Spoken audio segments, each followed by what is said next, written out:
ए, तो मेरा टॉपिक है स्वयं में विश्वास कैसे प्राप्त करें। तो यहाँ पे खड़े होके ऐसा मेरे कॉलेज की फीलिंग आती है कि मैंने तो लड़कियाँ जैसे मैंने कभी परफॉर्मेंस नहीं किए कॉलेज में, तो लड़कियाँ लोग जब बोलते हैं कि मैं जैसे वो लोग कोई गाना या कुछ प्रस्तुत करना चाहते हैं तो बोलते हैं कि भाई बहन बंधुओं और प्रभु मैं यहाँ पे आ, कुछ प्रस्तुत करना चाहती हूँ। अगर उसमें जो कोई त्रुटियाँ हो तो क्षमा करने का प्रयास करना। तो यहाँ पे खड़े होके ऐसे लगता है। तो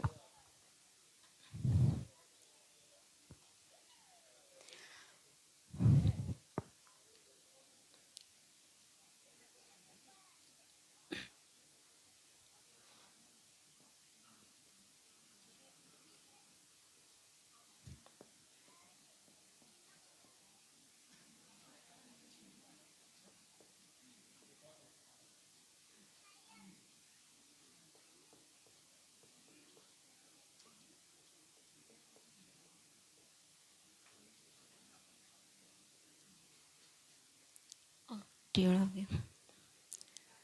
तो इसकी परिभाषा है कि व्यवस्था में समझ और समाधान की अभिव्यक्ति और संप्रेषण। और दूसरा है संबंधों का निर्वाह, निरंतरता और परस्परता में निहित मूल्य और निर्वाह। तो देखें कि विश्वास अपने में कैसा अर्जन होता है। तो जब तक अपने में स्वयं में आचरण की निश्चितता नहीं होती है, तो आचरण की जब तक निश्चितता नहीं होती है तो हम नहीं सहयोगी, सहकारी और नहीं सहभागी हो पाते हैं।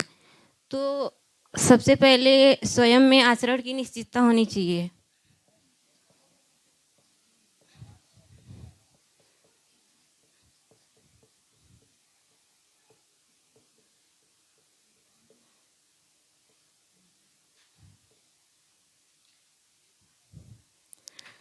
तो आचरण की निश्चितता तो अस्तित्व में जो भी सच्चाइयाँ हैं, तो सच्चाई एक मानव है। तो समझदार मानव और जागृत मानव ऐसी समझदारी के साथ हम जब जीने को तैयार हो जावें, यही विश्वास है। तो जब तक हम स्वतंत्र पूर्वक जीना और सम्मान पूर्वक जीना, एक हम इसका नाम दे रहे हैं। और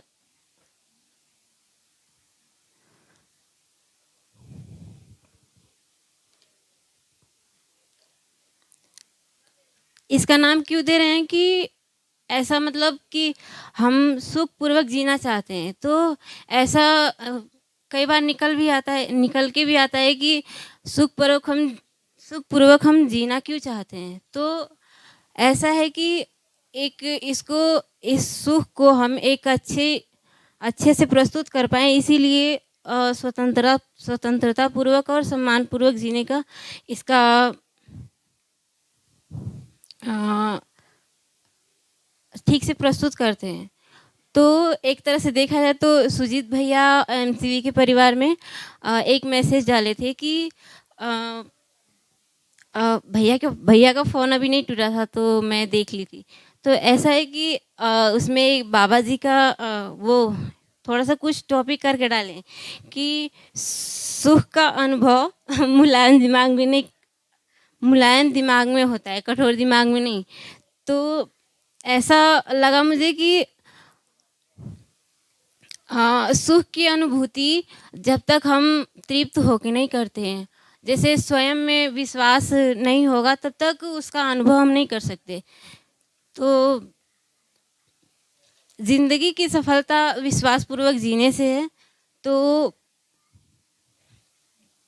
मेरा लक्ष्य जागृति के उपरांत समाधान, समृद्धि और अभय सह-अस्तित्व के रूप में मैंने पहचाना, जो समझने से है। उसका परिणाम समाधान रूप में अनुभव होना है। तो हर आयाम में मैं सफलता पाना चाहती हूँ, जो सह-अस्तित्व विधि से हर मानव को उपलब्ध है। जो मुझ में समझदारी सुलभ होने की विधि अपने आप में जागृति का प्रमाण है और अनुभव जागृति की अभिव्यक्ति है। इसे अनुभव या फिर अनुभवमूलक विधि से ही हर मुद्दे पे तृप्ति होती है। तो मेरे लिए तो सहज स्थली यही है कि मैं स्वयं में विश्वासपूर्वक कैसे जी पाऊँ, जो ये मेरे में सहज स्थली के रूप में प्रकट हो। ऐसे दिखता भी है यहाँ पे। मैं कुछ दिनों से लिखते जा रही थी, जो मुझे दिख रहा था कि स्वयं में विश्वास कैसे होता होगा। तो कुछ-कुछ पॉइंट्स भी मिले थे मेरे को। तो ऐसा था कि मैं जब स्वयं में विश्वासपूर्वक जीती हूँ, तो मेरे साथ इस व्यापक या अस्तित्व को कैसे या फिर ये अपने साथी सहयोगी जो हैं, वो कैसे मैं उनसे जुड़ते जा रही हूँ और वो मेरे से जुड़ते जा रहे हैं। तो ये देखने को मिला कि मैं जब तक स्वयं में विश्वासपूर्वक नहीं जीऊँगी, मेरे में उतना अ, स्वयं में विश्वासपूर्वक जीना मतलब एक खुशहाली के पूर्वक मैं जब तक जीऊँगी नहीं ना, तो ये सब मेरे से हो नहीं पाएगा। तो ऐसा था कि कुछ दिनों से मैं अपने में देख रही थी कि कैसे मैं किसी के साथ रहना हो या किसी के प्रति विश्वास करना हो, तो जब तक खुद में नहीं होगा तो दूसरे पे हम नहीं कर सकते। तो समाधान के लिए समझदारी का होना अनिवार्य है, जिसे परिवारगत आवश्यकताएं से अधिक उत्पादन करने के लिए तैयार हम हो सकते हैं।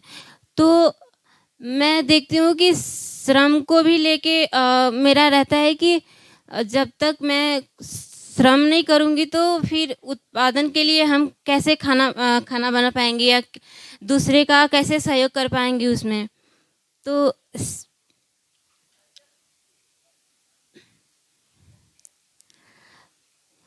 तो संभावना को पहचानना और समझदारी पूर्वक होना, समाधान समृद्धि के फलस्वरूप उपयोगिता, सदुपयोगिता, प्रयोजनीयता और प्रयोजनी प्रयोज प्रयोजनीयता विधि से अभयता अपने आप में उद्गमित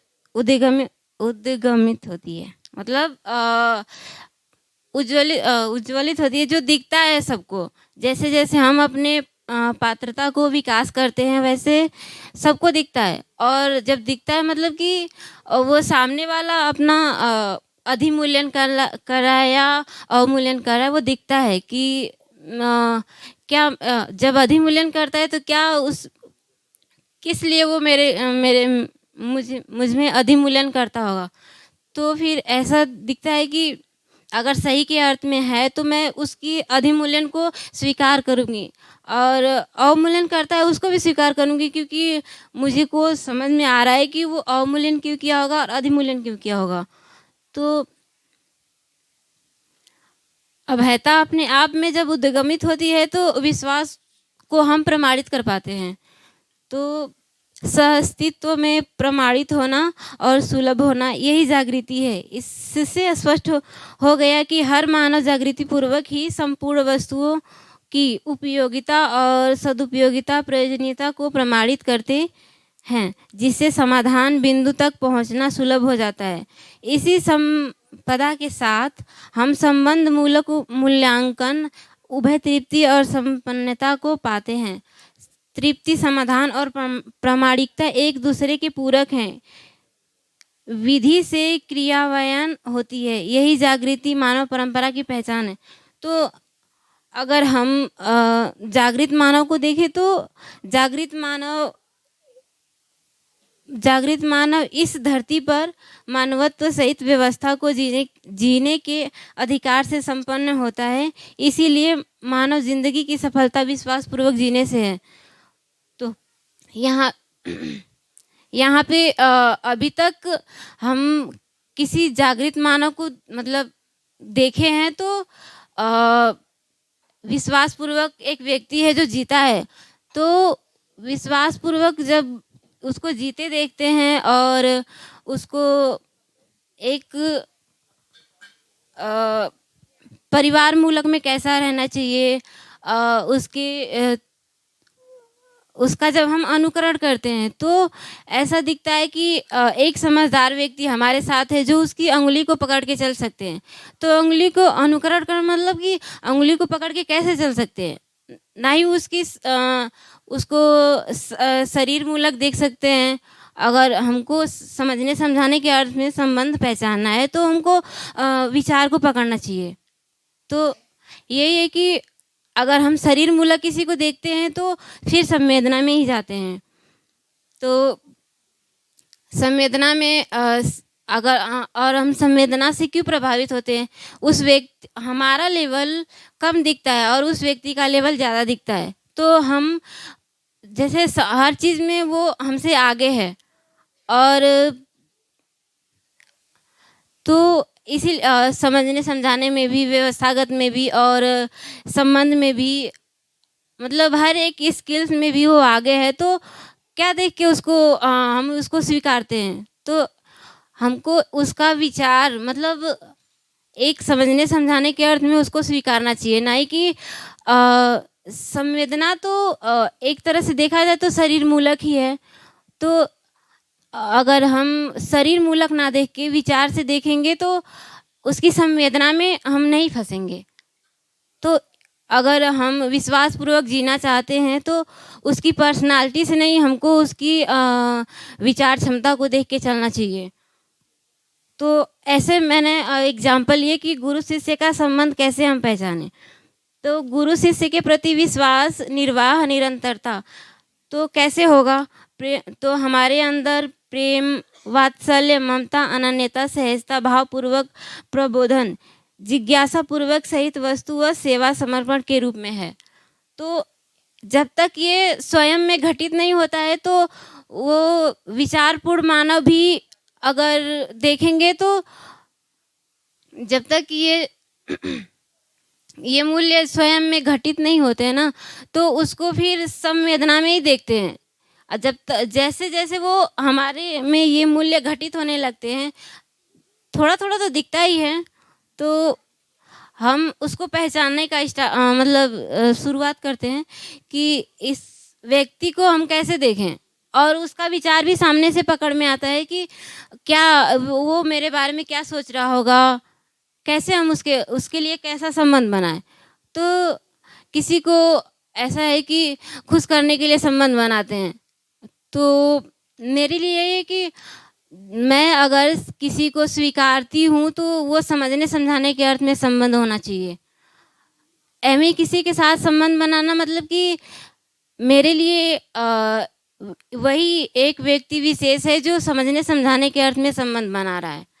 तो नहीं तो अगर किसी के साथ मैं ऐसे संबंध बना रही हूँ जो सिर्फ मनोरंजन के लिए है, तो मेरे को अगर सही विचार से मैं चल रही हूँ तो मुझे स्वीकार नहीं होगा, क्योंकि जब तक मैं स्वयं में पूरी तरह से विश्वासपूर्वक जीती नहीं हूँ तो किसी व्यक्ति को वैसे भ्रमित अवस्था में मैं नहीं स्वीकारूंगी कि मुझे तो समझ में आया, कुछ तो आया, लेकिन वो वैसा जीना चाहता है या मनोरंजन से जीना चाहता है, तो इसलिए मेरे को वो व्यक्ति स्वीकार नहीं है। तो इसीलिए मैं एक विश्वासपूर्वक जीता जागता व्यक्ति ढूंढती हूँ जो मेरे को उसकी उंगली पकड़ के चलने में भी अच्छा लगता है और उसके विचार से भी अच्छा लगता है। तो इसीलिए ना ही मैं किसी संवेदना में फंसना चाहती हूँ और ना ही किसी के अच्छे कार्य व्यवहार से, क्योंकि वो जब तक मेरे में घटित अच्छे से नहीं हो जाता, मैं उसको ठीक से देख नहीं पाती, तो मेरे लिए वो व्यक्ति भी स्वीकार नहीं होता है। तो और एक है कि शिष्य गुरु के प्रति कैसे फिर निर्वाह करेगा और उसकी निरंतरता कैसे बनेगी। तो गौरवता, कृतज्ञता, प्रेम और सरलता, सौजन्यता, अनन्यता और भावपूर्वक जिज्ञासा सहित वस्तु व सेवा समर्पण करेगा। तो यहाँ पे देखा जाए तो विश्वास एक ऐसे रूप में घटित होता है जिसको हम कभी अ, अच्छे मन से या एक खुशहाल पूर्वक उसको जब विश्वास को छू पाते हैं तो इतना बहुत ही अच्छा लगता है। थोड़ा-सा भी अगर अपने अंदर विश्वास घटित होता है तो उसको महसूस करना मुझे तो बहुत अच्छा लगता है, क्योंकि मैं उस विश्वास पूर्वक अगर नहीं जीती तो मेरे में विश्वास पूर्वक जीना एक सुख की कामना है, जो मैं खुद में महसूस कर पाती हूँ।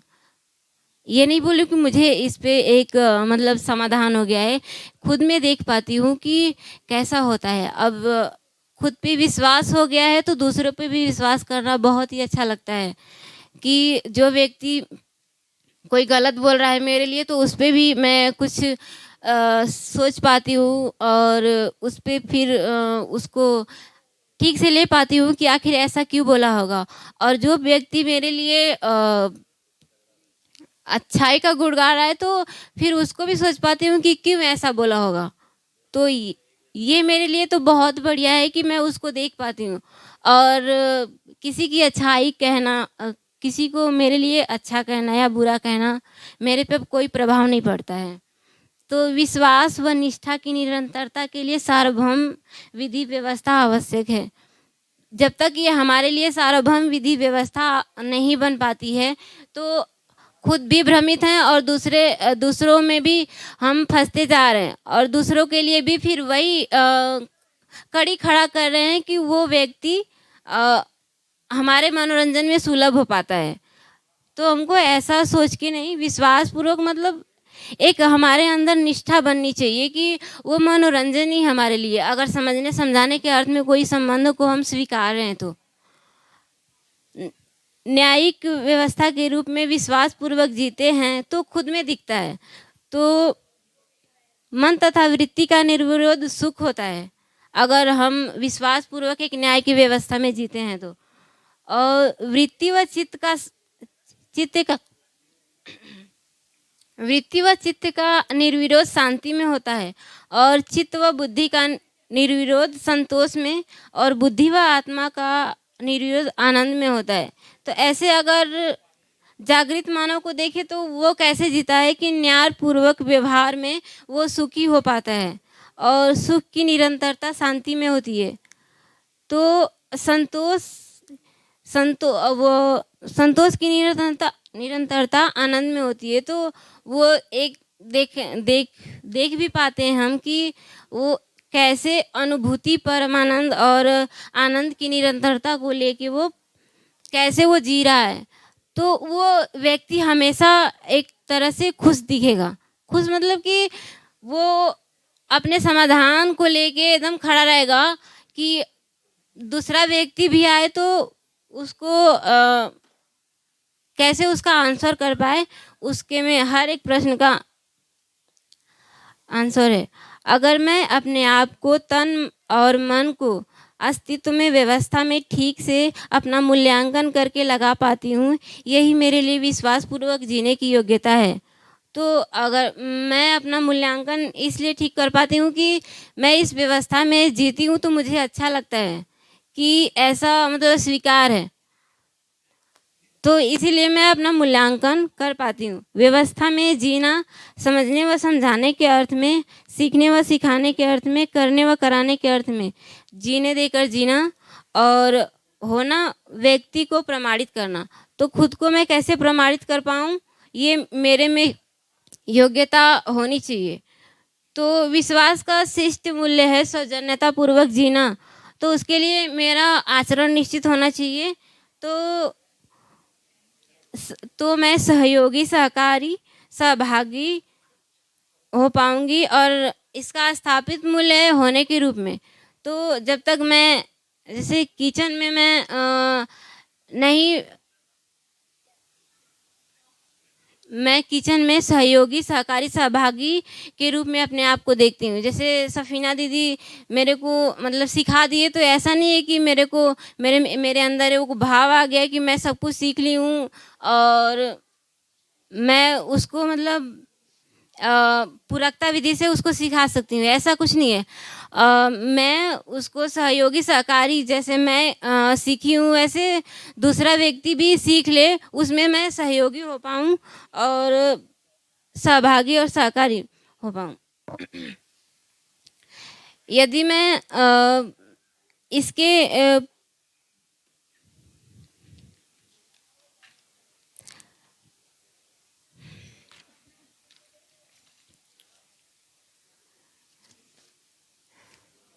तो मेरा विचार एक अनुकरण अनुकरण को अनुसरण को और ऐसे देख के मैं जब चलती हूँ तो मेरा विचार भी सही के रूप में चलता है। तो मेरी पात्रता का विकास तभी हो पाएगा जब मैं मेरी पात्रता में वो व्यक्ति समझदार व्यक्ति सहयोगी है। मैं किसी की पात्रता को अगर देख के चलूँ तो वो मेरी योग्यता नहीं, मैं खुद की योग्यता को कैसे उसको प्रस्तुत कर पाऊँ या फिर कैसे इस प्राकृतिक में जी पाऊँ, वो मेरे लिए उपलब्धि है। नहीं कि मैं किसी की दूसरे की प्रवृत्तियों को देखूँ। अगर दूसरों की प्रवृत्तियों को मैं देख के चलती हूँ तो वो मेरे लिए एक तरह से रुकावट बन जाएगा। खुद की प्रवृत्ति को जब देख के चलूँगी कि मेरे में ऐसा घटित हो रहा है कि नहीं, तो वो मेरे लिए एक समाधान के रूप में खड़ा होगा और मैं उसको पकड़ के चल सकती हूँ। तो मेरा जिसमें विश्वास, तो मैं एक संबंध को इस पूर्वक संबंध को स्थापित संबंध में निहित स्थापित मूल्य का निर्वाह ही प्रत्यक्ष व्यवहार है, जो सामाजिकता के लिए अनिवार्य है और अनिवार्य और उत्पादन में आवश्यक है। और जागृत मानव को देखूँ तो जागृत मानव का व्यवहार ही व्यवस्था, संस्कृति, सभ्यता व लक्ष्य विधि को प्रकट करता है, जिससे वह उत्सुक रहता है। तो वो व्यवहार विहीन नहीं रहता है, हमेशा उसके साथ इर्द गिर्द या फिर हर एक व्यक्ति उसके साथ समाधान के रूप में रहते ही, समाधान पाने के लिए रहते ही हैं। वो कभी व्यवहार विहीन नहीं रहता। तो स्थापित नौ मूल्यों का निर्वाह ही निरंतरता है। तो कृतज्ञता, गौरवता, श्रेष्ठता, प्रेम, विश्वास, वात्सल्य, ममता और सम्मान, स्नेह। तो इस प्रकार से मैं इस 9 मूल्यों को देख पाती हूँ कि